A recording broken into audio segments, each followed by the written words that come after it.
Welcome to the Grace and Grit podcast, made for women who want their healthiest years to be ahead of them, not behind them.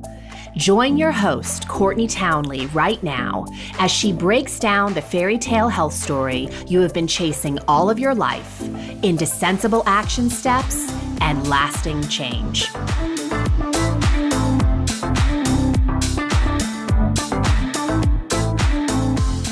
Hello, my friends, and welcome to the Grace and Grit podcast. This is your host, Courtney Townley. As always, I know there are a million spaces and places where you could be right now. So the fact that you're here, it means a lot. And I'm so happy that you're here.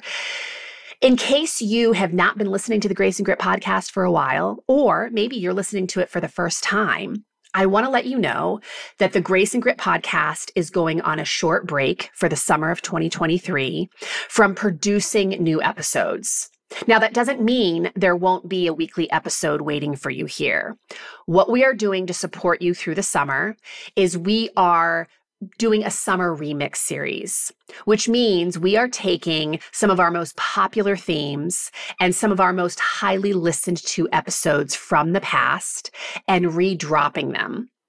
So you absolutely have a ton of content available to you and a lot of support to help get you through the summer.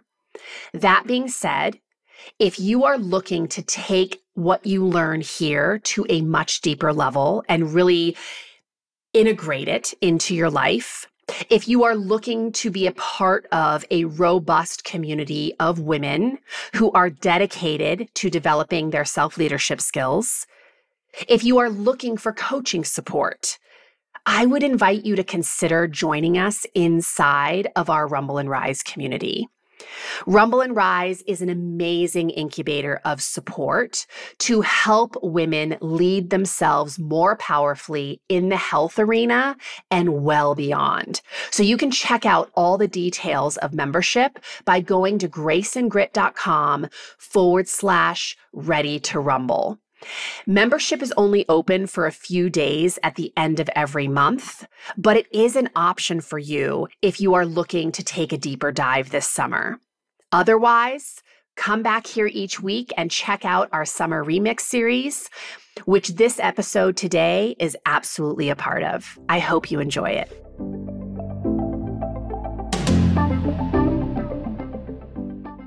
So, Stacy Sims, welcome back to the Grace and Grit podcast. Thanks for having me. It's been a while, but I'm so excited to chat again. It's been a while. And, it's so interesting because I was reading, sort of perusing in the book, your newer book today, and I realized that Roar, your first book, came out in 2016. Yeah. Yeah. I put it into, how old is my daughter? Because we were writing it like the first year of her life, and she turned 10 on Saturday. What? I know. Oh, wow. But first to know on the airwave, we got the okay to update Roar. So we're going to do that next. Yeah. Very cool. Because science evolves. And there are lots of things in there that I've been wanting to change, and we finally got the okay to do it. Yeah. Well, I think I did my first interview with you, and it was like maybe 2018. And I don't remember any numbers to the episodes that I have done except yours, which was episode 99 out of like 285 plus. And I remember that episode number because I have referenced it and referred it and recommended it so many times. Awesome. So if that tells you anything about what good that did in the world. Oh, thanks. That's something. But I would love to start. I've obviously already introduced you in the intro, but I would love to have you speak to just your passion for women's health, because as a nutrition scientist, as an exercise physiologist, there's so many directions you could have gone. And so I'm just curious to know, what led you here? It was all selfish. It always starts selfish. We all want to do something for ourselves, right? So when I started university and truth be known, when I first went to university, I wanted to be a poli-sci French major and work for the UN, but I fell asleep in every poli-sci class. And so I was like, that's not good indicator. Probably you shouldn't go that route. Yeah. And then my roommate was taking a biomet class and exercise physiology, and she was a volleyball player, and I was on the crew team. She's like, you should really look at this major. And the first class I went to, I was like, this is where I belong. But along the way in that changeover and really going, hey, wait a second, this is super interesting, but I'm an athlete and there are things that don't quite make sense. Like, you're following protocols and I'm working hard and my teammates are working hard and I just wanted to know more and I couldn't find those answers. So the seed had been planted when I'm asking questions and I'm like getting the answer of, we don't know. We don't do studies on women. We don't know enough about men. We need to find this out in men, and it's the same in women. And none of that sat well because, as my mom would tell you, I was the kid that grew up asking why. So it kind of all started there. And then as I grew as an athlete and got higher in competition levels, it became even more important to understand what was going on, how to tweak things to get that extra 2%. Not only for me, but for teammates as well. So when you're racing on the professional bike circuit and you're racing as a team, you want to get the best out of your teammates, including yourself. And so it just kept driving that academic question and having the ability to be in an academic position across the board to answer those questions and then transfer it over to what I was doing to be able to help people. And then when I retired, still keep helping people. Absolutely. Well, I'm so glad that didn't sit well with you when you were in school and sort of putting together that, hey, maybe what works for men doesn't work for women, and just wanting to optimize your own health, because that came across obviously so crystal clear in your first book, which for those of you listening that may not be familiar with Stacy Sims, you will definitely be after this episode. But her first book was Roar, and it really helped to normalize the role that hormones play in female physiology. I think it also helped both men and women to normalize the respect we need to pay to these hormones in order to optimize health. So it was a huge breath of fresh air because I can't think of anything that was out there prior to that book that spoke to hormones in the way that you did. So I personally found it really refreshing. And I know that there was one chapter in your first book on menopause, like you talked about it. But now your new book is heavily dedicated. All about that, to menopause, which is so awesome. So the new book, just so everyone knows, is called Next Level. And the subtitle is Your Guide to Kicking Ass, Feeling Great, and Crushing Goals Through Menopause and Beyond. And it is brilliant. It is incredibly resource heavy. So there's a lot of support in this book. And I personally think it's a really valuable book for women across all ages and stages of life to read. Because if I was in my 30s and read a book like this, I think it would have hugely influenced the way that I was taking care of myself in my 30s. Oh, yeah, totally. Me too. Like, which is why you wrote it. Like all the stuff with the Roar. People are like, oh, I wish I had this information when I was an athlete. I'm like, yeah, me too. But now it's out there. And the same with this book. It's like, I wish I had known I had an insight because of the work I was doing at Stanford with the Women's Health Initiative and being very ensconced in public health with human performance, but didn't really put it all together until I started getting older and getting questions from peers and people who were around me and going, okay, let's see. All right. And then getting the questions. And then Celine also saying, I'm getting so many questions and I'm entering this phase. I was like, yeah, me too. Okay, let's do this. Yeah. A big gap that needed to be filled in the knowledge base for women. Yeah. So I personally love the way that you intro this book, which is talking about the mindset of menopause. And history has done us no favors in this regard, right? The way that we have looked at menopause, perimenopause, postmenopause through the years has really made women dread it and also not given, I think, maybe inspiration to maybe the medical community and men to understand it to the degree that we need to understand it to move through it gracefully. And one of the things that you say specifically, which I love so much, is how we view aging culturally and societally influences how we view it personally. And impressions of menopause can influence the severity of menopausal symptoms. Yeah. Will you speak to that a little bit? Yeah. So I guess the best way to put it from a Western perspective is just current pop culture, right? So when you see interviews of actresses that we knew in their 20s and now are in their 50s, right? They still have to look like they're in their 20s. But if you see actors that were in their 20s and now we see they're in their 50s or older, it doesn't matter so much. Some of them kind of quote gracefully age, but there isn't this pressure to look like what they look like when they're 20s. So when we see that always flash, this is the ideal that women feel like they have to abide by, that they can't grow old. They can't put on some fluff. They can't get wrinkles. None of this, because we are always bombarded by images, regardless of TV, print media, Instagram, all of these things. And when we start looking in our own culture and you say the word menopause and someone says, ooh, menopause, then immediately comes forward as a woman with gray hair, Dowager's hump, abdominal obesity, never looking strong and lean. So there's these automatic images that we have, which then perpetuates the conversation.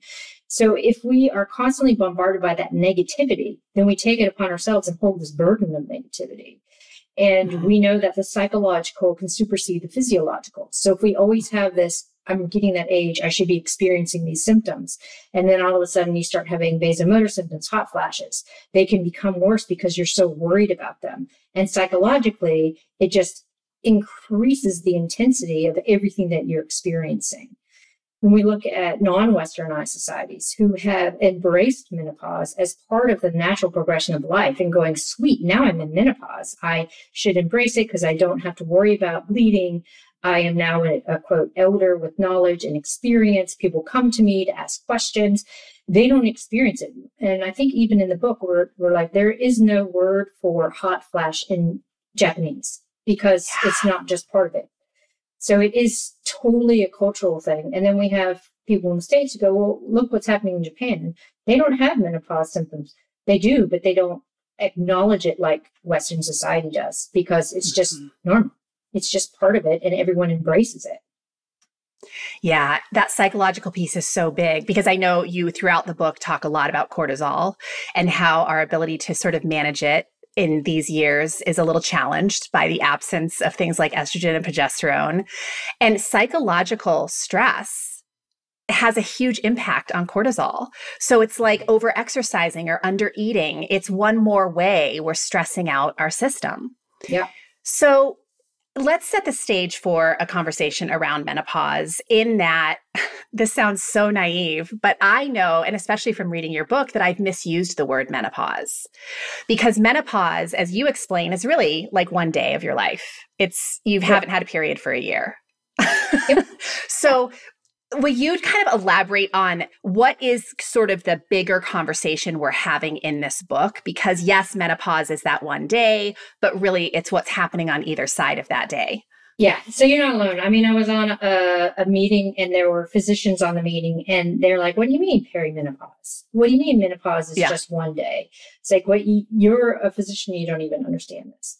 So we talk about it in the general scope. Perimenopause is about the 6-ish years before that one point in time menopause. And this is where we see the biggest changes because we're starting to have changes in the ratio of estrogen progesterone. We know that those hormones affect every system of the body. And we'll see women who are in their early 40s are like, hey, wait a second, my training's not working for me anymore. Must not be eating well. I'm highly stressed. Or they go to their physician and they're like, oh, you're just too stressed. You're doing too much. You need to back it down. If they complain about sleep problems or having anxiety, most of the time they get prescribed anti-anxiety or antidepressants because of that life phase where they are attributing a whole bunch of lifestyle things instead of actually looking at the hormonal aspects. Yeah. And then as we get closer to that one point in time, we start to really experience menstrual cycle changes. So we'll start to see a shortening of the bleed cycle, a lengthening of the actual cycle. So if you're usually spot on 30 days, it might be up to 40. And instead of bleeding for 7 days, you might bleed for 2. And you start to see these changes as a sign that our hormones are really flatlining. Yeah. Then after birthday of menopause, at one day on the calendar, we're now in our new biological state called postmenopause.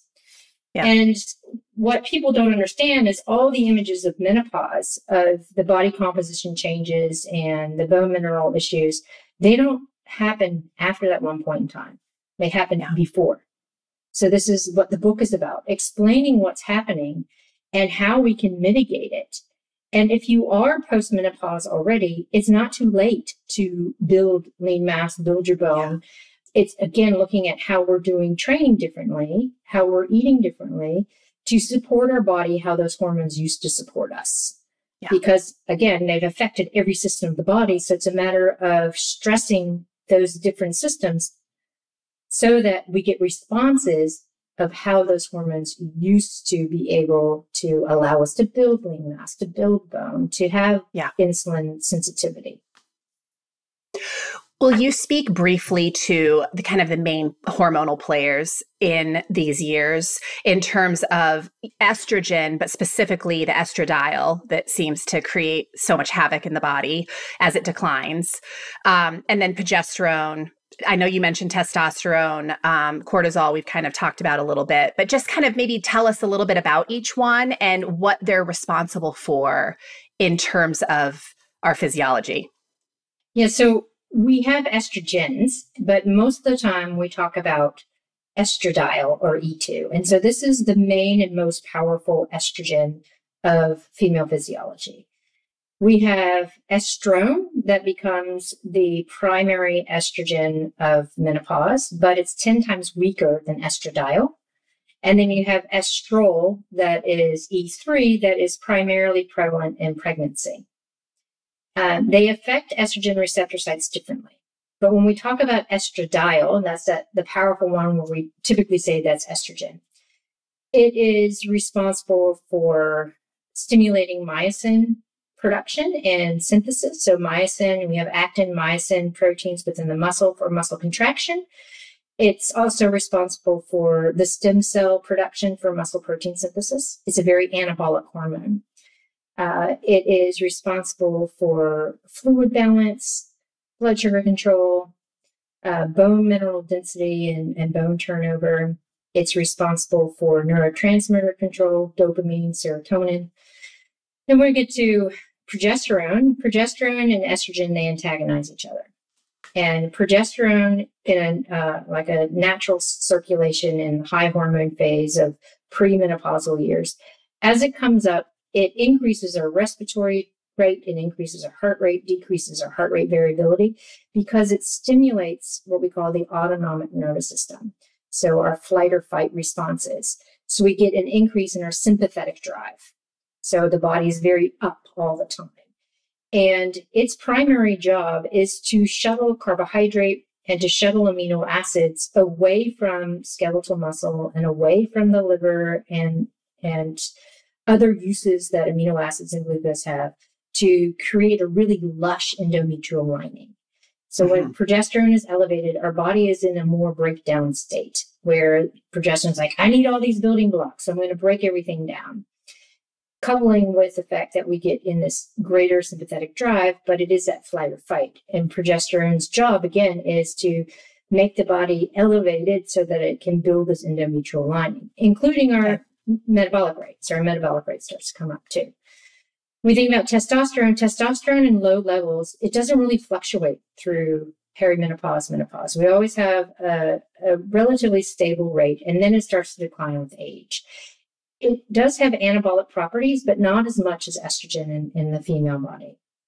And then we also have things like luteinizing hormone and follicle stimulating hormone. Now, these are responsible for ovulation, but we start to see those two hormones coming up and staying elevated in late perimenopause and into menopause because it's trying to get the egg to develop and drop. But we're having anovulation and ovarian failure, so it's not working.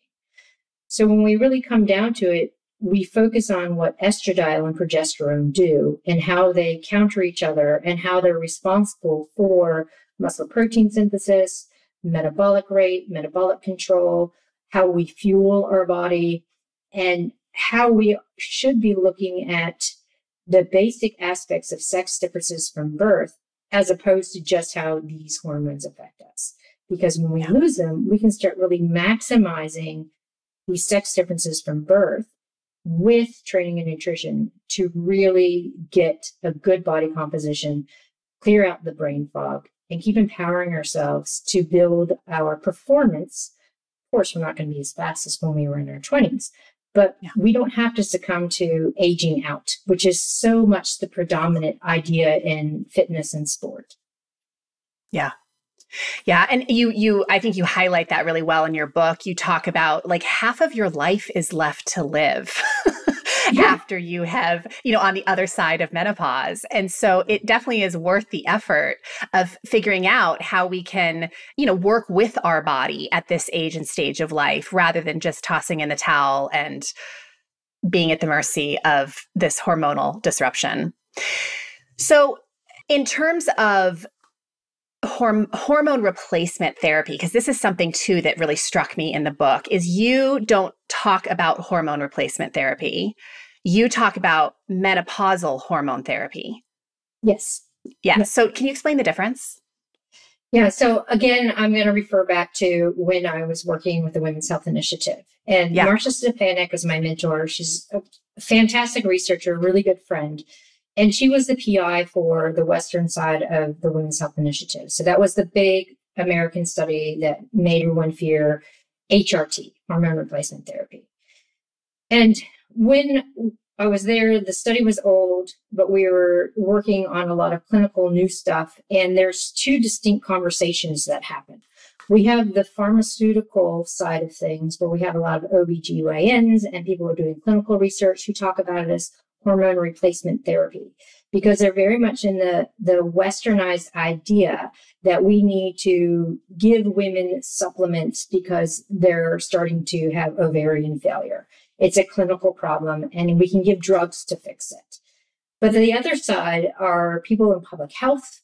There are people who look at alternative therapies that are specific research scientists and looking from a more holistic viewpoint and understanding how language can affect the way people think. That conversation turns around. It's not replacing anything because we haven't lost it to begin with. This is a natural response. We're having a decline. Just like testosterone declines in men, we have a decline in estrogen and progesterone. We just age differently from them. So we look at all the significant changes that happen in all the vasomotor symptoms and everything that comes with perimenopause. And we know that if you use a little bit of hormone, you can transition a little bit easier if you are having really severe symptoms that interfere with daily life. So it's menopause hormone therapy. But we know that therapies go in conjunction with other things. So we think about psychology, you have cognitive behavioral therapy that is often used in conjunction with SSRIs or some other kind of medication. So changing the conversation and what the hormone therapy is called in the menopause transition really makes people take a pause and go, wait a second, if it's menopause hormone therapy, what other things can I be doing instead of just automatically going to the drug therapy? Yeah, I love it. So important. So let's talk about that, the other things. And the first thing I want to start with, because I think it's very much in this camp of these therapies in terms of alternative pathways, not medications, but supplements, and specifically adaptogens.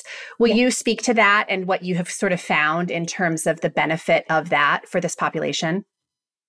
Yeah, I mean, I've been using adaptogens for decades. Because explain what adaptogens are, because some people probably don't know what they are. Yeah. So when we talk about like phytochemicals in plants, we hear, use or eat a lot of carrots for beta carotene. And we want to look at red wine for resveratrol. Like those are phytochemicals. Adaptogens are specific plants that have phytochemicals in them that actually read your body's stress levels and your hormone levels and work with your body to modulate things.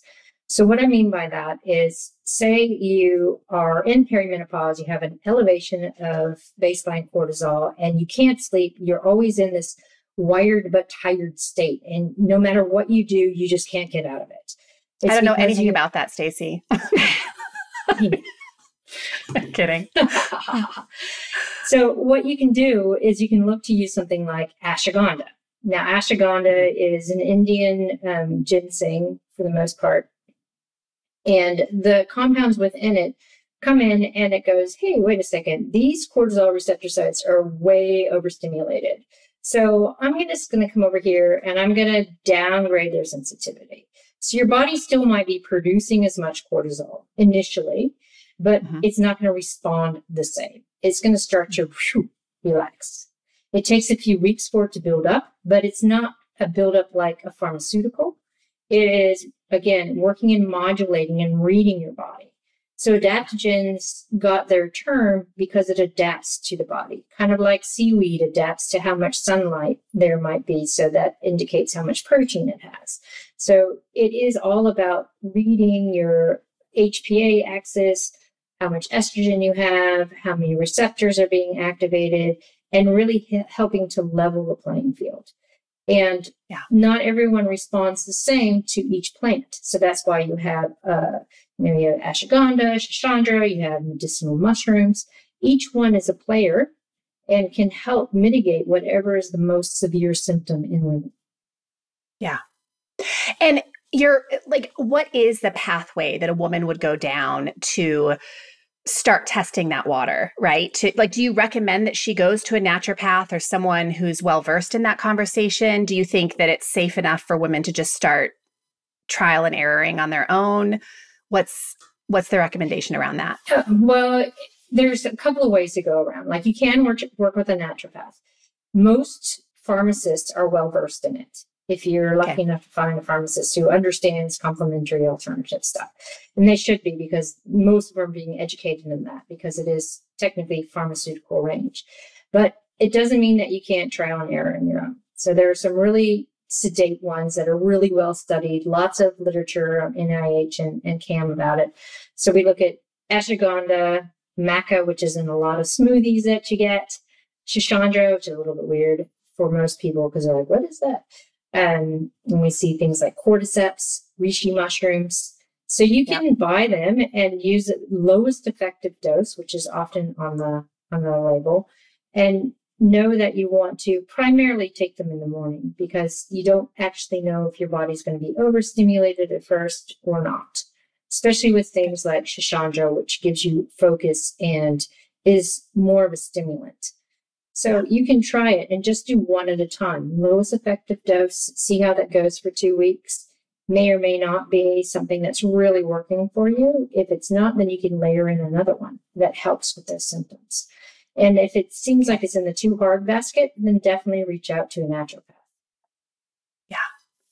Yeah. And I think you do a beautiful job of this in the book. Like, you lay it out, you explain the sort of probably some of the more popular ones, the ones that you have definitely tried on, and you give some recommendations around that. So if people want more information on embarking on that, just another reason to get this book. So let's talk about some of the not a plug, go ahead. But I will say it's not a plug. Oh, you can plug. It's okay. Okay. We've gotten so many questions about adaptogens that I created a mini course. It's a Microlearning course. Awesome. So it's a 55 minutes of 10-minute chapters that goes through what are adaptogens, what are the stimulatory ones, what are they used for, the relaxing ones, what are they used for, and all the popular medicinal mushrooms, how to use them, and that kind of stuff. Is this on your website? Yep. Yeah. Perfect. Yeah, we'll just, for everyone listening, we'll have all the details to find all the Stacy Sims goods on the page where this podcast is housed. So let's lean a little bit into other lifestyle influencers in terms of things that help to lessen the symptoms of the menopause transition and really help us to rock the second act, because that's, I think, what most of us want to do, right? Yeah, exactly. So I'd love to start with sleep, because I feel like sleep is just kind of the base level. I mean, if we're struggling with sleep, it affects everything. It does. And sleep, it's tricky. And I don't remember exactly how you described it in the book, but you talk about like two wrecking balls, like hitting each other, because it's like you're trying to get more sleep. And yet progesterone is not working in our favor. And there's a lot of other reasons that we're struggling. I actually didn't know that we started to produce less melatonin at this stage of life, which was really interesting to know. So why is sleep important to our health? I think let's just reiterate that. And why is it so challenging to get good sleep at this stage of our life? So, small feat that no one really knows why we need to sleep. We just know that we need it. Yeah. And we see the repercussions of a good night's sleep versus a bad night's sleep. We need it for the most part because this is a time where we solidify physical and mental challenges, where we solidify memories, we solidify motor skills, and our body needs that time where we're not moving to be able to put all these things together and get deep recovery and deep repair. Yeah. If we didn't have sleep, we'd never have that time to do that. And we see that through sleep deprivation. We see that in ultra endurance athletes where they start imagining things and seeing illusions around things like pink hippopotamus jumping over a mailbox in the middle of the forest, right? So we know that the body is like, hey, wait a second, we need sleep. And the sleep architecture is really super important. So we know that we have REM sleep, non-REM sleep, slow wave or deep delta sleep. And each one has a specific rationale for happening to allow our bodies to get into a deep reparation mode, both for physical and mental acuity. So when we look at the mechanisms of sleep, there are two really important things that happen. Our core temperature drops naturally, which is how we fall asleep. And then it slowly comes up to wake us up naturally. When we hit perimenopause, our core temperature is all over the show, where it might be elevated at different times because all of a sudden we have progesterone surge, or we might be estrogen dominant and that drops our core temperature. But then all of a sudden we have an upsurge of serotonin and that can cause another drop and cause a whole bunch of things going on in the brain, which does not allow us to get into sleep. Okay. And like you said earlier, we don't produce as much melatonin because estrogen drives melatonin. The other aspect about it is when we're looking at sleep architecture and the ability to get into a good relaxed sleep with that core temperature, we also have to be able to get into a parasympathetic drive. And this is what we lose when we have a lot of cortisol that's elevated. We always hover in that, like I said, you're wired and tired because you can't drop into a parasympathetic state, which we need to have that rest and digest. So it's really difficult in this time because of the hormone shifts and how our body's responding to it. So when we talk about sleep and how do we get better sleep, the first and foremost is, dialing in your sleep hygiene. So this is your blue light filters. It's not using screens in bed. It's having a cool room, maybe a weighted blanket, things that everyone should be doing for good sleep hygiene. And then specifically for perimenopause and other women who might be in the late perimenopause, early postmenopause, still having sleep issues, it's dropping the core temperature and increasing melatonin production. So this can be something as simple as taking tart cherry juice about half an hour before bed. So you're drinking some cold tart cherry juice, and this is going to drop your core temperature and it's going to increase natural melatonin production. If those don't work, then the other thing we can look at is using adaptogens. So things like ashwagandha, those relaxation ones that drop cortisol, allow your body to get into that parasympathetic state. Yeah. And mindfulness as well. So having the 10 minutes of shutting everything down, being centered. I sound like a yo-yo when I say that, taking deep breaths, understanding, right? Yeah. And it's not hokey because it actually does increase parasympathetic drive, which we need. Yeah. So there are steps to do to get into good sleep patterns. The one thing not to do is go, I can't sleep. I'm not going to get to sleep tonight, because then that really races you forward and gets you into that sympathetic drive. Yeah. And the other thing you highlight, which I think is so important, is the alcohol. Yes, absolutely. This is not the time to be drinking. As much as you think you're crazy and you need to drink, this is not the time to be drinking. No, because it seems at the time like it's a great idea to unwind. And then, of course, a few hours later, you're wide awake in bed. Not to mention there's a ton of other reasons, but for sleep specifically, it can definitely raise a lot of challenges. All right, let's talk about fueling, because I'm sure this is where you spend a lot of conversations, I would imagine, in terms of interviews around this book, because I think women, at least my experience of working with a lot of women in a lot of different age groups, is all women are underfed. And I shouldn't say all, but a large majority of women are underfed. And they're also buying into a lot of diet dogma. Yes. And you really lean into that in this book, and how being underfed and doing extreme things like intermittent fasting and ketogenic dieting can really create obstacles to performance and feeling awesome in the second half of life. So let's lean into that a little bit. Yeah. So as I mentioned earlier, there are sex differences from birth. And then there are epigenetic exposures that happen at puberty with estrogen and progesterone. So I'm going to separate them a bit here. So we talk about sex differences from birth. We're talking about the XX versus the XY. And we know that XX, the biological female, we have inherently different muscle responses to metabolism. So we have more of the protein within the mitochondria, or the powerhouse of the muscle, that allows us to use free fatty acids. We also have more type 1 fibers that make us more endurant.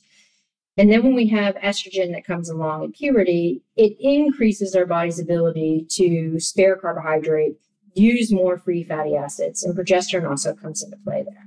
So when we start to lose progesterone and estrogen, we still are able to burn more fat.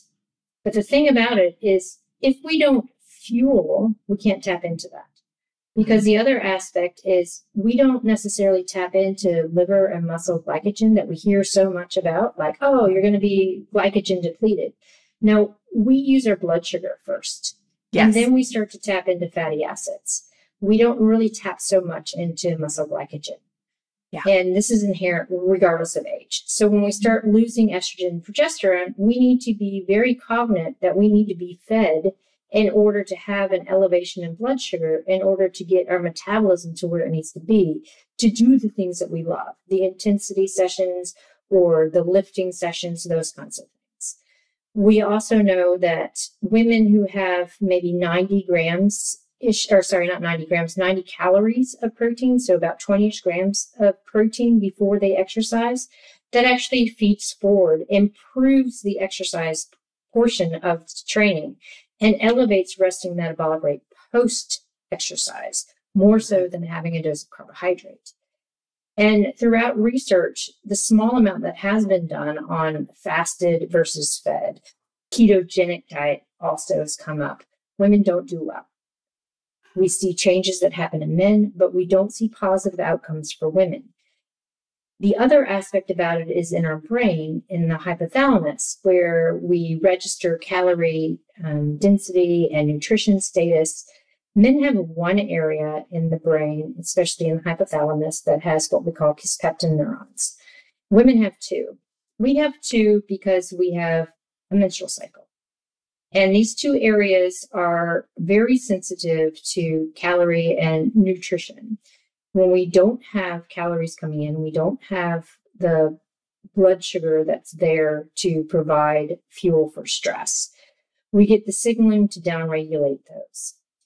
And it's a lot of big sciencey words, but for the most part, we think about it as men can exist without having any kind of endocrine or hormone dysfunction when they hit 15 calories per kilogram of fat-free mass. Women sit at 40. Between 35 and 40. When we drop below that, we start seeing dysfunction because of this interference or this downregulation in the brain. So then when you start looking at fasted training, of course men get better because they haven't quite reached that low threshold. But for women, you start doing fasted training, the body's like, what the? How am I going to adapt to this stress? I've got other things I need to take care of, like the brain, the gut, the heart, the liver, skin, all of those things. Mm-hmm. So when we talk about training, we need to fuel for what we are doing. And then the other side of things is we need to recover from what we're doing. Otherwise, we burn through our protein. We burn through our lean mass because we stay in a breakdown state. We call it a catabolic state. Yeah. And the body's like, I need some energy. I need something. And it's going to conserve fat because fat is a very valuable commodity, both from insulation, but it's a very good fuel source, heavy fuel source. But it doesn't tap into that yet. So it starts burning lean mass. It's like, I'm going to burn off this because amino acids I need, and muscle is very energy hungry. So if you're not fueling, then why are you trying to exercise? Because you're just going to burn through your lean mass. And we already have that issue with perimenopause and postmenopause of losing our lean mass. Yeah. So can we talk about like some really pointed advice around feeding? Because I definitely want to talk about like carbohydrates, right? You're not saying that carbohydrates aren't good for people to consume in any way, shape, or form. You're saying it's important, right? But we have to focus on the quality. We have to respect carbohydrates. Definitely. So can we talk about specifically carbs and protein and just kind of recommendations around that? And I realize that all of this is very ballparked, right? This is a broad stroke because everybody is very individualized. But these are the questions that I constantly am coming up against. And I would love to have your intake on this. First and foremost, carbohydrates are our friend. We need carbohydrates. They are. Totally need them. And like you said, it comes down to the quality of them. So as we get into peri and postmenopause, we're more insulin resistant. The time to eat our, quote, favorite carbs, the quick carbs, is in around training. Because like I said, you need blood glucose. So it's going to be a quick hit to bring that blood glucose up. But the rest of the time, we want to look at fruit and veg, high fiber. We know fiber is super important for health, performance, and that deep gut bacteria that we talk a lot about. Right. Because we want to grow this specific phyla of bacteria that encourages us to be lean. If we don't, then we encourage the growth of the bacteria that holds on to body fat. And the way we do that is eating lots of fibery fruit and veggies and whole grains because they love that. So carbohydrates, good. When we think about protein, there is an age response as well as a hormone response, with the fact that we become more anabolically resistant as we age. And when we drop estrogen, which is our primary anabolic hormone, we become even more anabolic resistant. So anabolic is growth. It's the muscle protein synthesis. So when we're looking at protein, we know that women as they age need more protein. And it's really important in perimenopause that we have protein at regular intervals throughout the day, and hitting around 30 grams at each meal, and definitely banking either side of our training with some protein.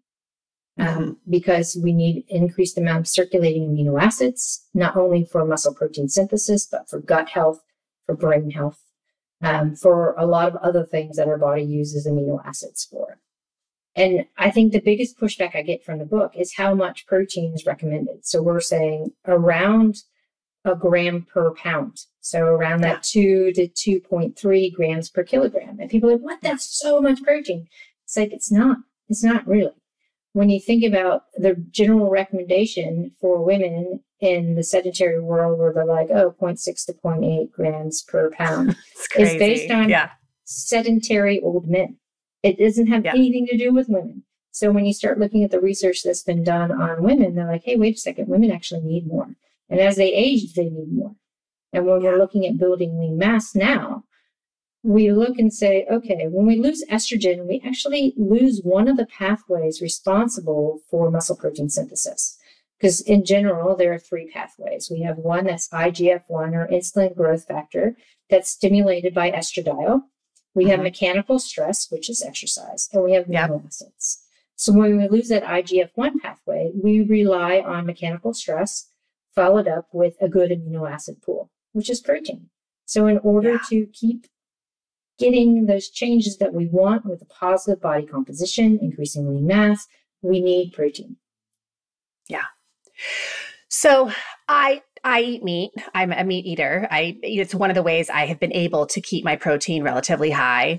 But I also understand, that a lot of people are plant-based solely, a lot of vegetarians, a lot of vegans, and you absolutely are a supporter of plant-based protein and plants in general because there's so much nutrient value found in those foods. Yeah.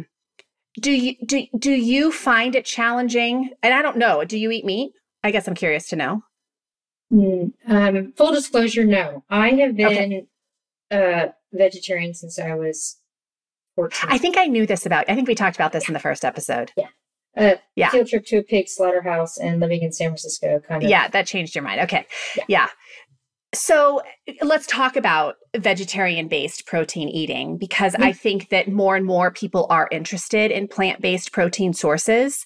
And it can be really challenging when you're switching or trying to just eat more plant-based protein sources. Even though plants have protein, you have to eat a lot more of them to get the same amount that you would from an animal source. So words of wisdom around that. Good. I'll dig into that. So one of the problems is when you eat a lot of plants, you get full before you get your calorie needs because of the fiber, which I want people to do. But the other aspect is we have to look at the nutrition density. So a lot of people who are in that whole, I'm eating clean, I'm going to try plant-based, and they eat a lot of fiber and it's low nutrient density, and also low in calorie. So we want to look at plant-based that is high nutrient density. So this is your nuts, your seeds. I mean, we can look at mycoprotein. So your mushroom and for some people who do the egg-based proteins, right? Yeah. We can also look at some, I'm not a huge fan of the new meat substitutes like Impossible Burger because they're pretty genetically modified. So I'm going to put that in the back corner. Don't go there so much. Like it's like a condiment. You can use it on occasion, but it's not like a mainstay. Exactly. But when we're looking at like soy protein, it's not a great source. It doesn't have enough leucine in it. You can eat edamame. It's fantastic. Lots of beans. It's great. But a lot of people will reach for the protein powders. And if we're looking at protein powders, don't go for soy because you need 50 grams of soy protein to be equivalent to 25 grams of whey. So it's almost, it is double. It's double. Yeah. So we look at peas, like good old green peas. They're good in protein, ironically. Pea protein isolate. So that's a protein powder that a lot of vegans use.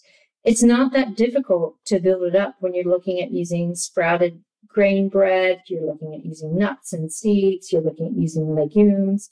If you are vegetarian and not vegan, then you're looking at egg whites. You're looking at Greek yogurt, some cottage cheese. So it's easier than what people think.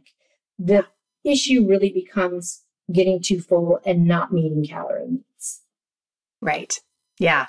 So it and like with anything, and I think, again, you're so good at doing this where you talk about sort of, the ideal, the things that maybe you want to work towards. And there's a process and a progress to getting there that you don't take that leap in one step unless you want to faceplant. Right. Yeah. Totally. Yeah, exactly. Yeah. And I'm trying to teach my daughter that at the moment, but she's I know. It's hard. You have a 10-year-old, right? You have 10? Yeah. She's 10. I have a 12-year-old, so I totally get that world right now. Right. I know. I just keep reminding myself, okay, the prefrontal cortex is not fully developed. Like I know. I say that to myself over and over. All the time, I know. Okay, let's move a little bit on to exercise, because this is definitely a topic that I know a lot of people are going to have questions about. So let's start with strength training, because one of the stats from your book, which is, I think, a powerful one for a lot of people to know, is you can expect to lose up to 8% of your strength each decade after your 30th birthday. And that decline accelerates after the age of 60. Menopause doesn't really help that, right? Because estrogen is essential for, as you say, the muscle stem cell function and maintenance. Yeah. So strength training is a really big deal. It's the big rock.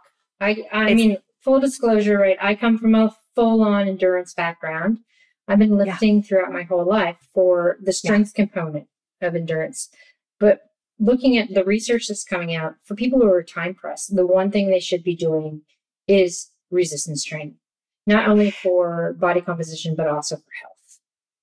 Yeah, because you talk about all the benefits, right? Gut health benefits, mental health benefits. There's so many benefits to strength training beyond just benefits, muscle and bone. Yeah. And you're not just talking about strength training. Let's be clear. You're talking about heavy lifting. Like we're talking about the 5 rep range, my friends, which is heavy lifting, like not the Barbie dumbbells, right? No. Not even the 8 to 12 rep range, which again is a very progressive place to be for a while if you're just getting into strength training, but really working towards 5 sets of 5 reps. And to exhaust yourself at that level, you have to be throwing around some pretty heavy weight.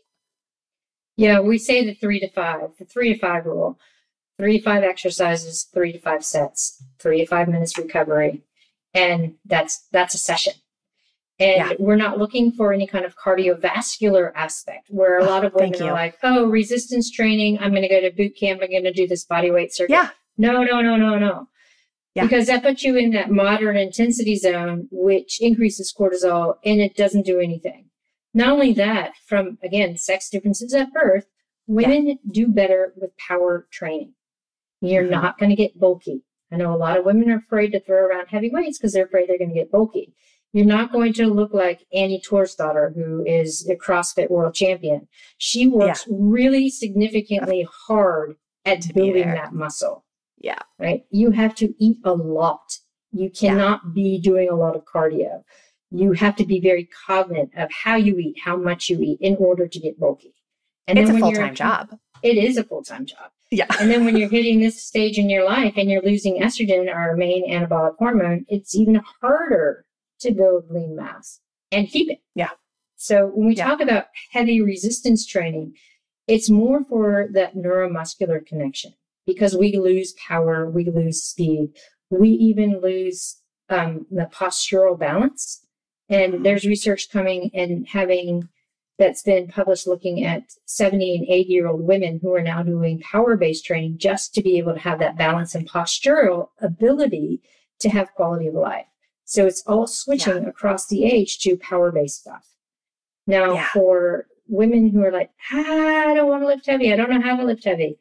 I don't want you to go to the gym tomorrow and try to deadlift 100 kilos. Please don't. 20 pounds. No. Yeah. We want to phase in. We want really good mechanics. We want to work on how you move. So you have sore knees and you don't want to do jumping. You don't want to lift heavy. We work on the mobility around the knees and we phase in load as we have good mechanics. It might take a month to get there. And heavy is very individual. But the goal, like you said earlier, it's the aim to getting to that 3 to 5 rep range and having that neuromuscular.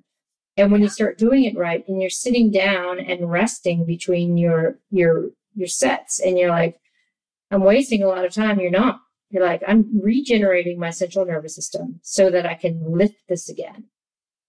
I love that you're highlighting that because it's so often women want, like you said, they want to do the heavy lifting and they want to do like the circuit training around it. Well, I'm going to sprinkle my cardio in between sets and it's like, well, if you're lifting heavy, you don't have the energy stores for that. Like you need to rest and recover.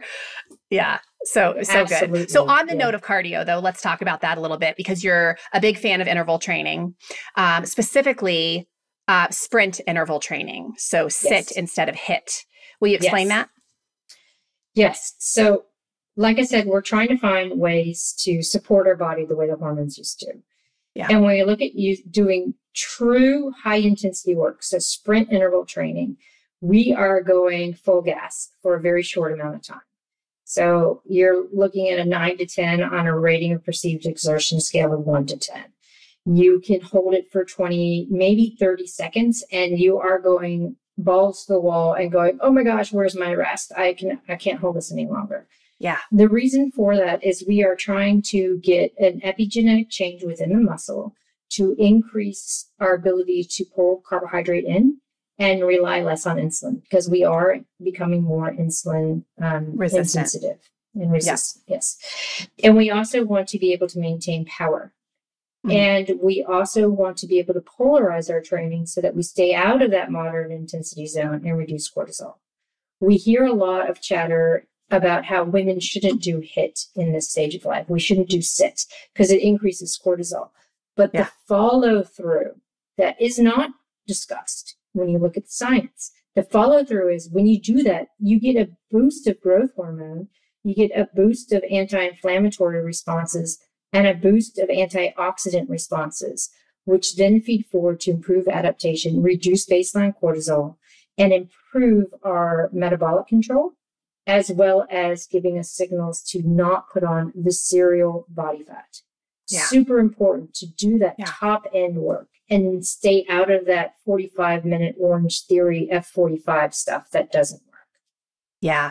And let's be clear too that interval training of any kind, it has to be respected. It is not an everyday modality. No. It is definitely like your recommendation, I think, is max 3 times a week. Yes. Exactly.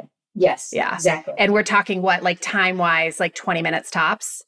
Maximum. That's with your warm up and your cool down. It could be 15. Here's an example of, it's easy to relate to this example. So we have 12 minutes. In that 12 minutes, you actually have 6 minutes of work.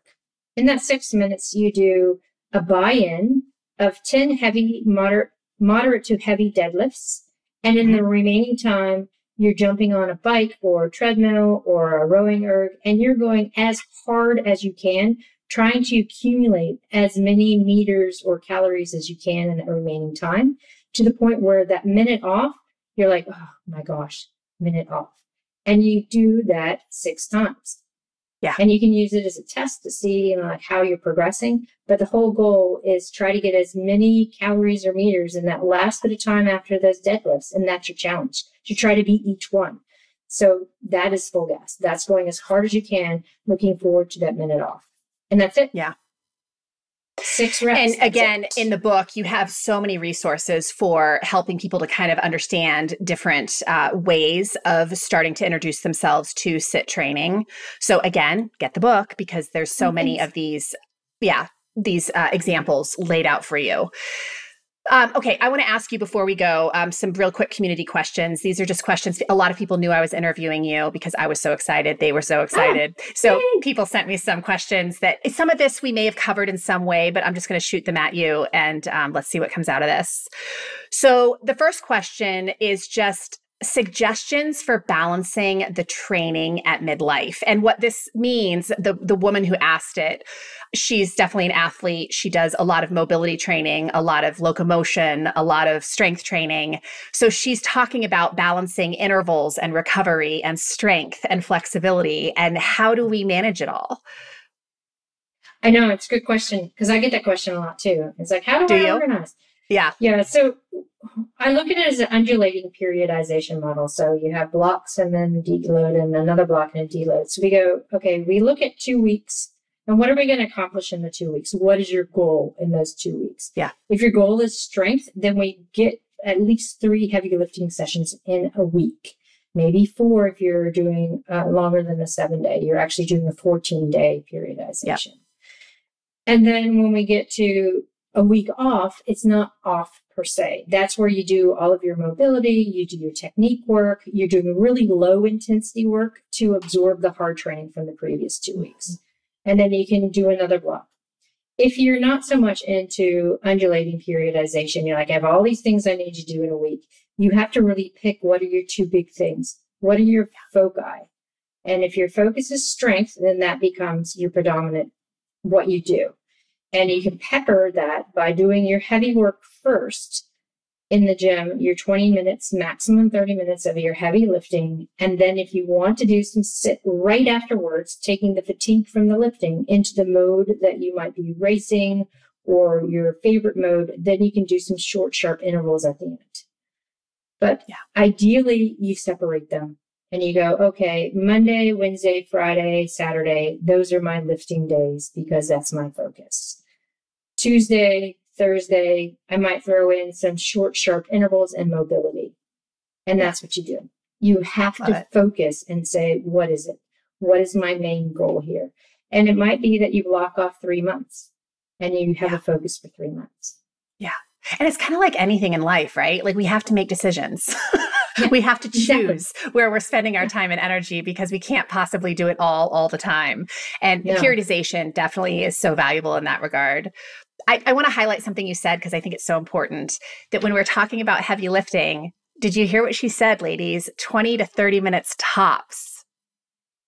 Right? No 90-minute sessions in the gym. No people. 90-minute. No, if you can do 90 minutes, you are not lifting heavy. Like can you lift heavy for 90 minutes? I couldn't. No. I'm like 20 minutes. Am I done? Oh, thank goodness, because I'm tapped out. Exactly. Okay. The next question is how many meals and how much protein per meal? This is individual. So, and another part of this question, just to be clear, is that how long does it take to synthesize protein between meals? So the synthesis rate is very individual. And we know, I hear all these things. Oh, you can't have more than 20 grams because your body doesn't absorb it. That is false. Totally false. Even Mr. Protein Man, Stu Phillips, he is really like, no, this is not true. You end up using between 20 and 30 grams for muscle protein synthesis after exercise. Okay. The rest of it is used for all the other things your body needs amino acids for. Yeah. So if we're talking about keeping a relatively stable amino acid pool for all of the things besides just muscle protein synthesis, we look at, again, around that 25 to 30 gram hit at every meal, looking at 3 to 4 meals regularly spaced, and then really looking in around training where we're going to put protein. Ideally, women want to hit around that 1 gram per pound or 2 grams per kilogram. Okay. And that's your daily intake. Yeah. And one of the things you really emphasize in the book multiple times is just that getting that protein in like 30 minutes post-workout, if you really want your body to utilize it in the most profound way, where men can go up to 3 hours. Yeah. Yeah. So we look at your body returns to baseline. Women return to your baseline state of blood glucose and synthesis within within 90 minutes. And then, they can extend it out to about 18 hours. So that window is super tight for women. And remember when I said that we lose one of those pathways when we lose estrogen. Yes. So it's super important to back up training with protein. So good to know. Okay. The next question. I love this question because I taught Pilates for years, like literally at the level of certifying trainers. I don't do it anymore, but the question is in regards to this. First of all, do you recommend eating prior to easy runs and movement modalities like Pilates? Yeah. She's basically asking if she can fast before those things. No, you can't fast. You need to eat something. I like that answer. And it doesn't have to be something heavy, right? It can be a half a banana. It could be a piece of toast. It could be a protein fortified coffee, but you need to have, 100, 150 calories coming in to bring your blood sugar up. That's all you need. Okay.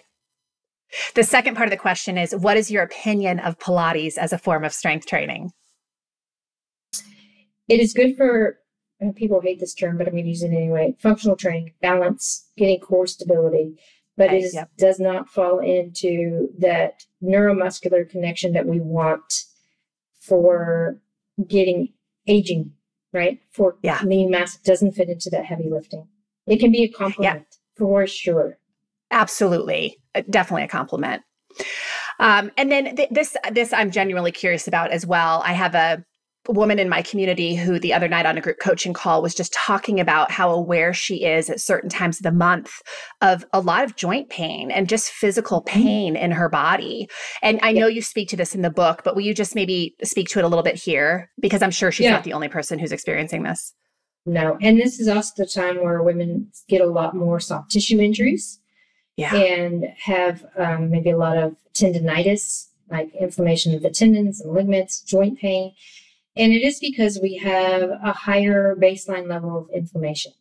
And we're losing some of the elastic properties in our tendons and our ligaments. So we really have to work on range of motion and mobility stuff. But the other thing is looking at pulling in some collagen, looking at eating more anti-inflammatory foods, using turmeric. And there's been some really good case-controlled trials looking at turmeric versus like Celebrex and other NSAIDs, where turmeric actually does better. So using turmeric on a regular basis really helps. And know that, yes, you are going to have some joint pain and some soft tissue niggles here and there, but you have to be really cognizant of that and do proper recovery modalities to minimize it. Yeah, definitely. A lot of which we talked about here today. Okay, so this is my question is what's the next book going to be about? Oh, well, we're, like I said, updating Roar. But, I've done the whole soup to nuts with Aurora, and we've done this part. And next is the youth athlete. I knew it. Yes, that's what I was hoping. Puberty. Yeah. Perfect. So many questions about girls and what can we do to empower them. Goodness, yes. And there's so many things. So many things. I love it. So we're just like literally traveling from birth through life with Stacy Sims. It's going to be so good. that's how it works. Yep. Fantastic. Any closing words? Anything that you want the audience to know before we go, besides the things we've talked about here tonight?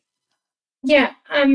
I think the main goal of the book, not only for the education point, but is to really normalize the conversation around menopause, how we were able to really start to normalize the conversation around periods.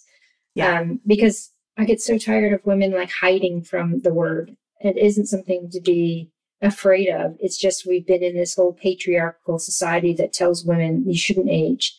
So hopefully this book really empowers women to have conversations amongst themselves and with their partners.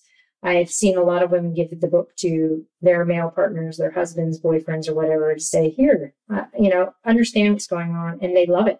So it's their really physicians. Yeah, that too. Spreading the conversation. And so that's a big hope for it. Yeah. Well, I think you totally nailed it. I mean, I think somewhere in the beginning of the book, you talked about how you hope that Next Level does for menopause what Roar did for menstruation. Yeah.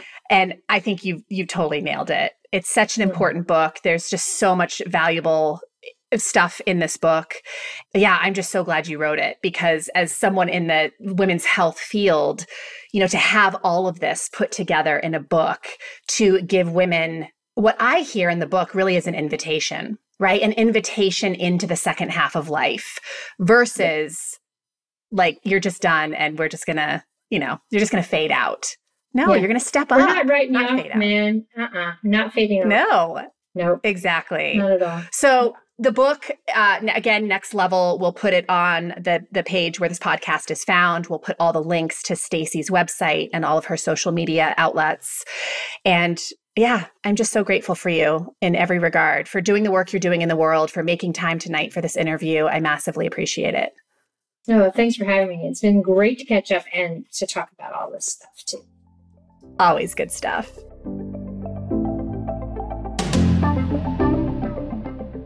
Thank you so much for listening to today's episode of the Grace and Grit podcast. I hope there was something in here that allows you to travel forward with a little bit more ease and grace.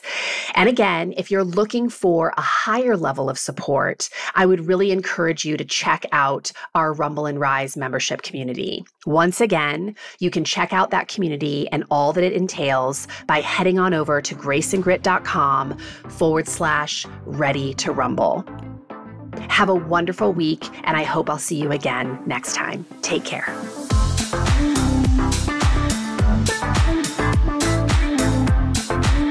Thank you for listening to the Grace and Grit podcast. It is time to mend the fabric of the female health story, and it starts with you taking radical responsibility for your own self-care. You are worth the effort, and with a little grace and grit, anything is possible.